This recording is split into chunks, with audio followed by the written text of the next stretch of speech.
Hello everyone and welcome back to my channel Edmond Mendaros, and for today's a quick tutorial, and I'm going to show you guys on how to make all of your YouTube videos unlisted at the same time. So unlisted YouTube video is one that anyone with a link can view and also will not appear on your channel, and in the results by default anyone who clicks on the shared link will still be able to access, watch, and engage with the video. And then I'll show you how to do that. And without further ado, and let's go ahead. So ang next step ay kailangan lang i-open yung ating YouTube channel. So open lang natin yan. And then once nandito na tayo sa ating YouTube channel, dito lang sa top right corner, and then kailangan mo lang i-click yung ating YouTube profile. And select mo lang dito yung YouTube Studio. So click mo lang yan.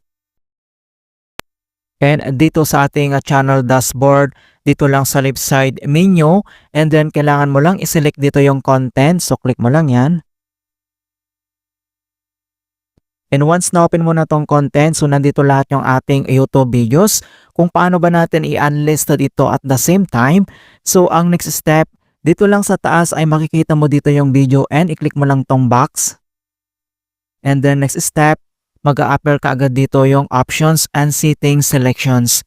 Ang next step ay kailangan mo lang i-select dito yung edit. So i-click mo lang yung arrow na yan. And then i-select mo lang dito yung visibility. So i-click mo lang yan. And then once na-open mo na tong visibility, ang next step ay i-click mo lang yung arrow na yan. And then may tatlong option dito na pwede natin gawin, like public, private, and ito na yung unlisted. Okay, so kung paano ba natin i-unlisted lahat at the same time yung ating YouTube video. So i-select mo lang yung unlisted. And next step, dito lang sa top right corner ay makikita mo dito yung update videos. So kailangan mo lang i-click yan.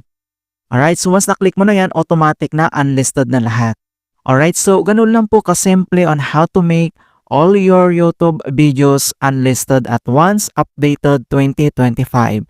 And please don't forget to like this video and subscribe to my channel for more quality content. Thank you guys and see you in my next tutorial.